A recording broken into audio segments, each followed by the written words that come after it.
I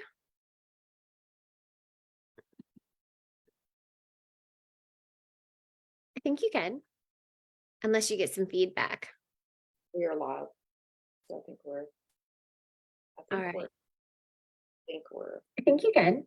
I think we're good, unless you get some feedback. yeah. I think you can.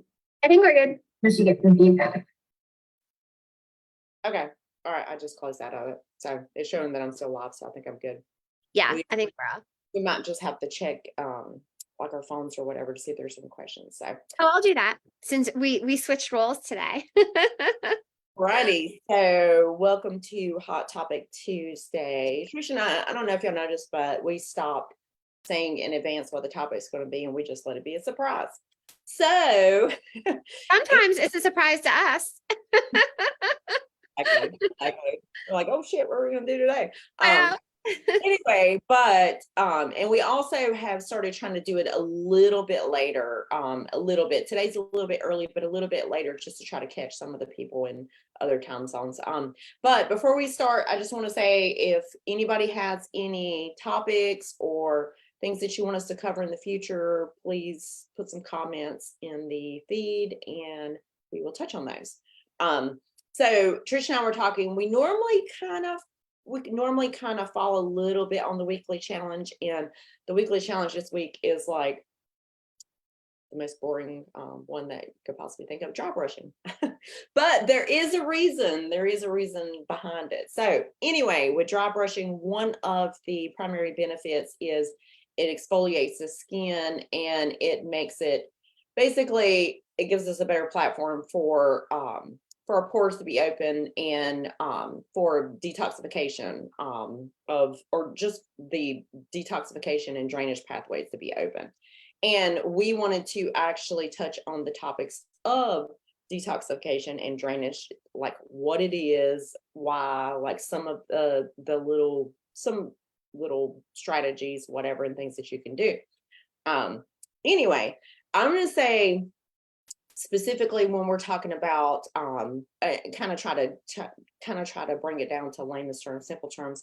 When we're talking about detoxification, just drainage in general, we're primarily talking about the liver, and we've touched on it several times before in the past of the importance of the liver and how the best way I try to describe it is the liver is kind of like the grand conductor of all things. You know, it has so many important roles of filtering out toxins. And whenever I say toxins, we're talking about like toxins from our food, toxins from our environment, toxins from the water we drink, toxins from, like if you are a hairdresser and you work around chemicals or like just, it basically is responsible for filtering out toxins. And like when we eat food, it filters out toxins, pathogens, things like that. So it is a very, very important organ. So, and with that in mind, I honestly think that, and I mean, when you talk about the liver, it doesn't even sound like sexy or it doesn't sound good or fun, but it actually is quite important. What are your thoughts, Trish? Yeah, absolutely agree. Like, our liver does get pretty stressed, kind of clogged up, bound up with all kinds of, everything you just mentioned from, even good things that we're doing, like supplementation, medications, all of that kind of stuff does have to sort of be processed through the liver. It makes me think a lot of metabolic health, stuff too, with anytime there's insulin resistance and things like that, we're definitely going to have, more that's going to have to process and go through the liver, for sure. So yeah. Great. And liver health, a healthy liver is so important. Like what Trisha was saying, supplementation, alcohol, all kinds of things. Like the liver is responsible for filtering and detoxifying. So it is like super important, and not only just in the aspect of like toxins and like what Trish was saying, supplementation, things like that, environmental, like not only that, but it also is responsible for hormone processes. So, our bodies, they produce and they make so much sex hormones, like everybody's different, but it's going to produce and create the sex hormones. But the liver is responsible for discarding the unused hormones. So, for Mhm. example, like our body might make estradiol, and our body's only utilizing so much of it, and the liver is the one that's responsible for, oh, okay, I'm going to bound up these unused hormones and I got to discard them. So if the liver's overburdened or it's kind of backed up, then it's in a position. The easy answer is that the liver is responsible for all these, like the unused hormones, the toxins, all that gets bound, gets put in a box. So it gets put in this little box with a bow on it, and the liver is responsible for like taking that little present, taking that box out and getting it out of our body. So when the liver's overburdened, it's not in a position where it is able to do these processes correctly. So in some cases, specifically like with the hormones, a lot of times you'll see, and this goes male and female, but like women that are experiencing like excess estrogen, or like men with issues with excess estrogen, like you'll typically see that they'll have like the breast, they'll start showing signs of excess estrogen. With men will tend kind of, I call it kind of man boobs. That's it's probably not a tactful way of putting it, but kind of they'll start developing breasts, and they'll have like the belly fat, things like that. And the same thing with women. And it may not be that we have too much estrogen, it's just too much in comparison for the other hormones that we have. So it is super, super important in a lot of processes. Now a little fun fact is, if you I've been kind of doing this with a few of my clients that I'm doing a lot of lab testing on, is a clear sign that the liver's overburdened and the detoxification is the issue. And everybody's different. So some people are going to struggle, or going to constantly struggle with detoxification, and you kind of have to kind of give your liver a little bit extra love and just kind of go some extra steps. Whereas, it's not as big of an issue for other people. But one of the clearer signs are dark circles under the eyes. So if you ever see anybody that has those dark circles under the eyes, and they're always like, they just automatically assume that it's because, oh, my sleep needs to be better, or I'm getting older, what can I do about these dark circles? That is usually a clear indicator that that detoxification is an issue, that some pathways are kind of bound up somewhere. So I kind of find that cool. But anyway, yeah, Constipation too, like that's another big one. Yeah. And especially when yep. you talk about like maybe somebody having some excess estrogen in relation to progesterone, a lot of usually those clients come to us and they do struggle with constipation, kind of completely eliminating, because some people will kind of go a little bit, but you got to have the full the full elimination experience going on, and that could not be happening too. But that's definitely amongst other things with like an excess estrogen problem, but most suffer from constipation. So honestly, like one of the best ways to help that is really increasing the fiber. And we've talked 500 million times about women in our age range, especially, do need to have a little bit above and beyond the fiber goals. Yeah. Agree. And I have found the textbook, the black and white textbook recommended range for females for fiber is 20, what is it, 25 to 35 grams for a female, and it's 30 to 40 grams for a male. I have personally found when you start talking about perimenopause, anyone with PCOS, postmenopausal, or just straight, we're going directly in menopause, that 35, I have seen that 35 to 40 grams is kind of much better. Mhm. Kind of seems to be kind of the ideal range. Now, granted, some people are different. Some people that have like a history with like inflammatory bowel disease, things like that, and they kind of have to do kind of a little lower residue diet. They can't do the higher fiber, but those are kind of an exception to the rule. Now, with that being said, now what in the hell does dry brushing have to do with this? Well, dry brushing Dry brushing is you exfoliate, basically you're exfoliating the skin, it opens up the pores, the pathways. The skin is the largest organ on our body, and it actually is one of the number one, the top ways of detoxification, and you think of the skin, sweating, like that is number one, and it's funny because when I did all the labs, like all the foundational labs on myself, and my liver was extremely overburdened. That was actually one of my biggest issues, and it's no surprise, like anybody, like I talk about poop forever and for years, but I am prone to constipation. Mhm. I did have indicators. My estrogen was not high, but it was excess estrogen in relation to my progesterone. Um, but a lot of the stuff all kind of pointed back to overburdens of the liver, and not, it wasn't like it was like, okay, candida is your primary problem. It was a lot of things pointed back to the liver. And so I really, really had kind of focused on, kind of just opening those drainage pathways and working towards that. But I've never been a big cardio person, and I have added in, I would say probably in the last month and a half, I have intentionally added in some high intensity training, very, very minimal, but I'm kind of forcing myself to sweat.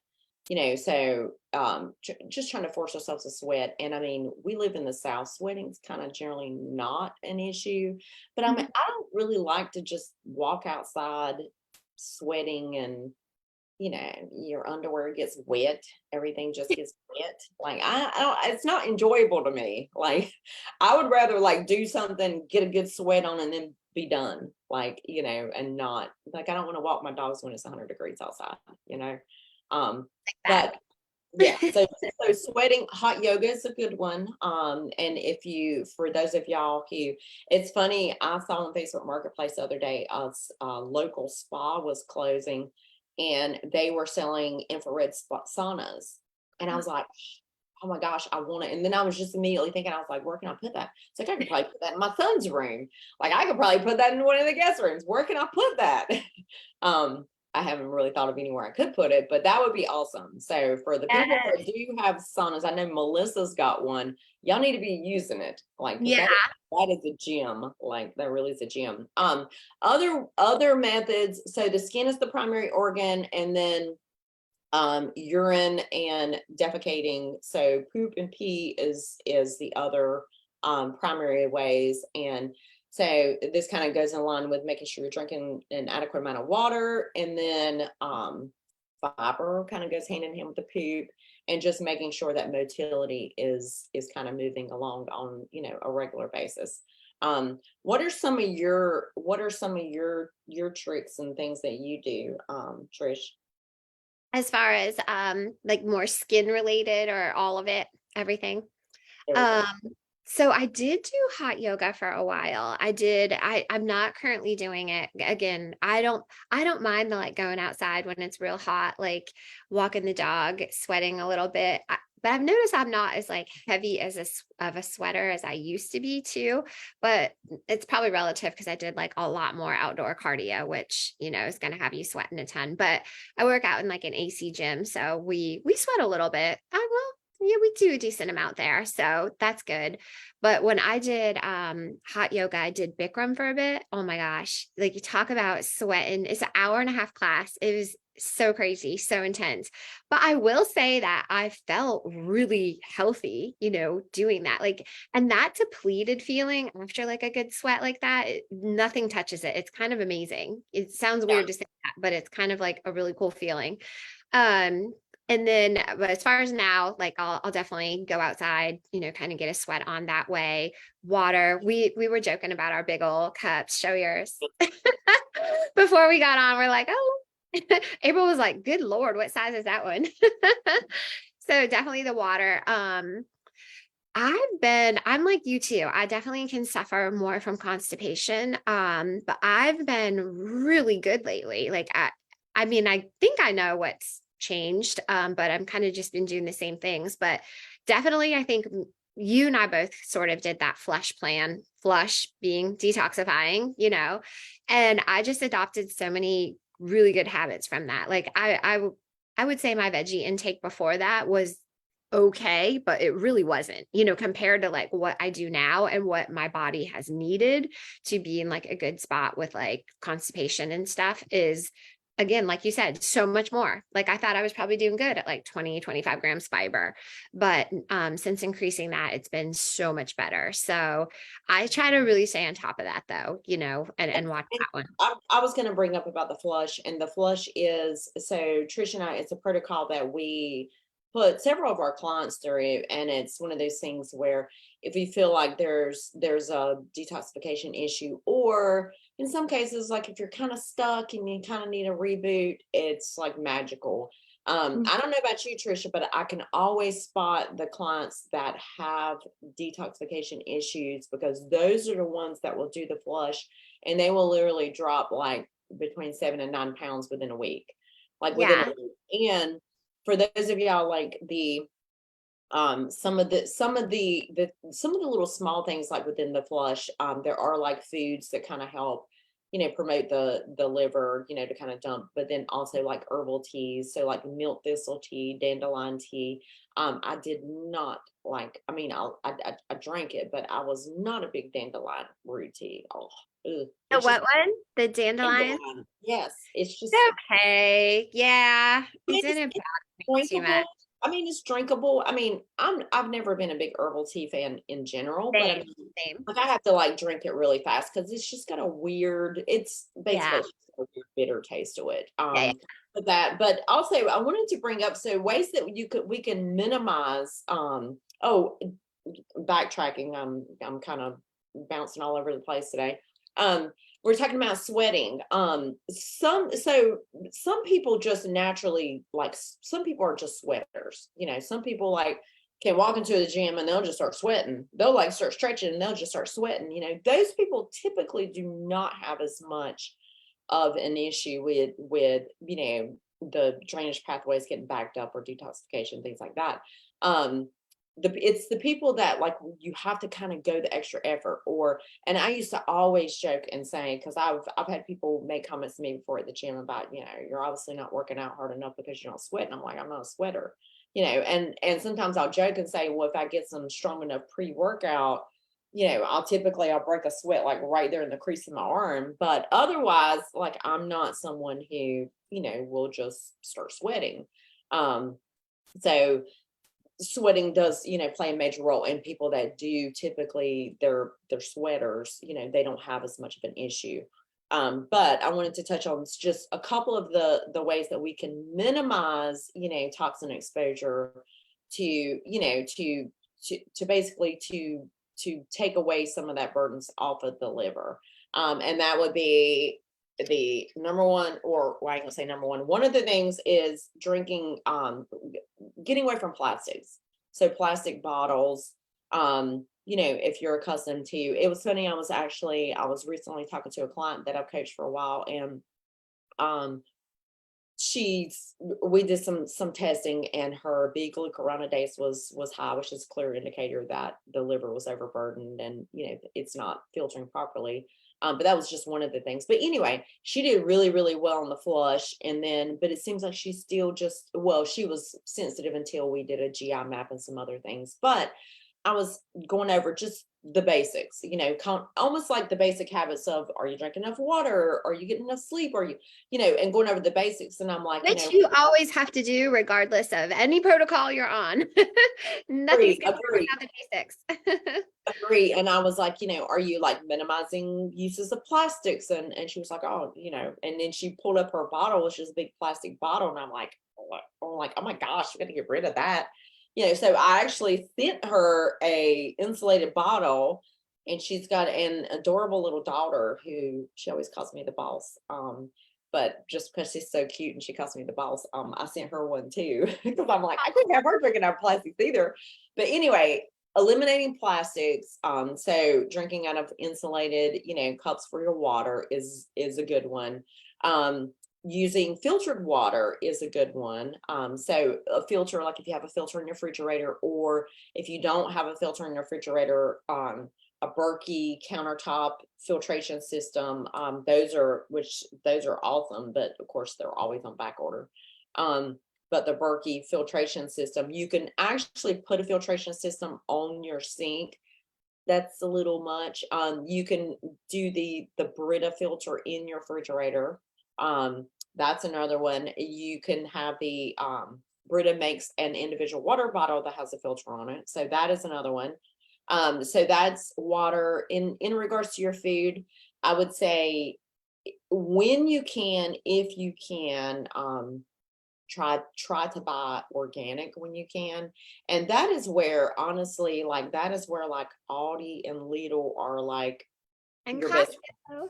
Yes, that is like when they're your best friends, like Yeah. seriously, because and a lot of people ask, like, like I can't afford to buy all organic. And I get it, like I totally get it. I would say the most important things to buy organic are the things that you're eating, like the skin that you're eating, everything. So like berries and like your greens, like if you're using like spinach, like doing those organic is, I would say, is probably more important than buying organic bananas. Yeah. Because bananas, you're opening up the peel, it's not, it's not as significant. So trying to buy organic, if like from the protein standpoint, like wild caught fish, and then grass fed, or um, no hormones added when you can. If you cannot afford that, then just go for leaner sources of protein, because all of the toxins are typically stored within the fat. So like if you're doing fattier meat, try to go for like fattier protein sources. Try to go for like grass fed or organic when you can. So I would say that. And what are some other things off the top of your head that you can think of? Those are good ones. You've got the water flushing. I mean, I guess very generalized, like just staying a healthy body weight too, like things like that. I mean, that can be a whole nother topic in itself in a sense, but that's our we definitely get a lot of burden from a lot of excess adiposity, and stuff like that too. So, just that would be again going probably back to the basics and just being kind of like a healthier body weight, because we get a lot of burden in that way also. And that's where a lot of the toxins are stored too, as well, in the adipose tissue. So it kind of makes us more susceptible. Another thing would be the air that we breathe. And things are just, as science has evolved, new age, like heck, I don't even know anymore. Like, I don't even know. Like, you go to the gas pump and there's like multiple different types of gas. And then, there's, well, we should just do all electric. But then it's like, but what about the batteries that they're making those in? And what about this? And what about that? You can't minimize everything, so the, the air that we breathe is another, is another issue with, bringing in toxins. So if you live like in an urban area, or an area that pollution may be higher, having an air filtration system on your house. And if you can't afford that, then invest in like an air filtration, like a I have air filters I have one in my bedroom, I have one in my living room, and I have one I have two in the downstairs, and I have one in my bedroom. So the primary areas that you spend the most time in, that could make, a big difference. So that, and then minimizing, like cosmetics, like just Yeah. looking at, because a lot of that, again, we don't realize it. Again, the skin's our largest organ. So in turn, if we're putting things on our skin that, may, have a high toxin, load in it, then, that's going to be, easier access for it to enter into our body. That app that I had shared with you, The Yucca or Yucca, how do you say it? the Yucca app, but then also the I love other, that one. yeah, the also the that other one was the, oh, there it is. The, what is it? The AW, or the healthy living. So the EWG healthy living, that one is one that Yeah. you can scan household products, cosmetics, things along those lines, just to see how toxic, they are. And it's funny because like there are certain household products that like I love. Like I'm not someone who like, and I think everybody's probably the same, like when you clean your house, whatever, like there's certain things that you just like. And don't get me wrong, I'm all for green, but at the same time, I'm all for like killing some germs too. And I just really cannot see cleaning my house with vinegar and water. Like I just can't. I Like love some bleach. they I love some bleach. I will say, and I had looked up some of my go-tos. Like I love Mr. Clean. Like I really like Mr. Clean. And I scanned his, and his had a lot of hazardous chemicals. Oh no. I know, and it made me want to cry, but my second favorite has always been Pine Sol. I love some Pine Sol. And that one was actually much, much better rated. So I'm Okay. like, okay, all right, I can still with Pine Sol. Yeah. But yeah, my go-to Mr. Clean. And the same thing with like laundry detergent, because laundry detergent, soap, Hmm. body wash, lotion, things like that. So just kind of just be mindful. And granted, I will say, we can't overhaul everything all at once because Yeah. you get You don't, overwhelmed. I was just gonna say that too. Pick a few things. Exactly. If you get overwhelmed thinking, oh my God, or you download the app and you start scanning things and you're like, oh shit, I'm gonna die. Yeah. Because I mean, when you scan something like I think I told that one, didn't I tell that one ice cream story about that delicious ice cream and it had, Yes, you did. And I had all the emulsifiers and it was a very sad day. God, it was so good. But anyway, but the same thing like that, don't like start scanning everything and then like, oh my gosh, just completely freak out, just be more mindful. Like, if you're someone who typically has like super, super dry skin, and you like lather your whole body up with lotion, you might want to check your lotion and see, is it, like what is the rating on it? Is it bad? Like, is it really, really poor? If it is, then you may want to look at, a There's better so one. many options. Yeah. But if you're someone who already has oily skin and you don't really use lotion on rare occasions, it may not be that big of a deal. So Yeah. just look at the big, the things that can make the biggest impact, and then, do those rather than trying to overhaul everything at once, because it's tried and true again, tried and true time and time again, where, when we try to change everything all at once, it can be paralyzing and then we just don't do Yeah. much. Um, Definitely. So very small, simple changes, always going to be good. And back to the basics again, drinking water, going on walks, sweating a little bit at times, those are always going to be more beneficial for sure.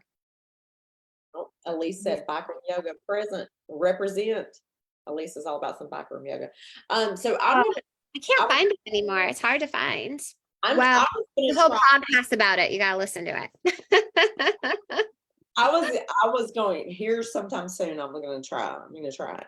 So I was always I had been wanting to try hot yoga for a long time, but I was always afraid that I was gonna get in there and it's gonna smell like underarms. Like it was gonna smell like It's a body. pretty good job keeping the studios Yeah, just, you know, and and that's what I've heard, is that yeah. it doesn't smell that, because if I go in there, and because like I am the type that like very sensitive to smells, so if I go in the gym and someone comes in there and they stink, like it will make me weak. I'm not as strong. Like it just affects me. So if I go to yoga and it smells like underarms, like it's not gonna work. It's not gonna work for me. So anyway, I Aw. Well, good. hopefully I was going to say, hopefully this was helpful. And again, if anybody has any topics that they want to cover in the future, just hit us up and tag us on Facebook, and we will be more than obliged. So, all Yeah. Have a right. good week. Bye, everyone. Bye.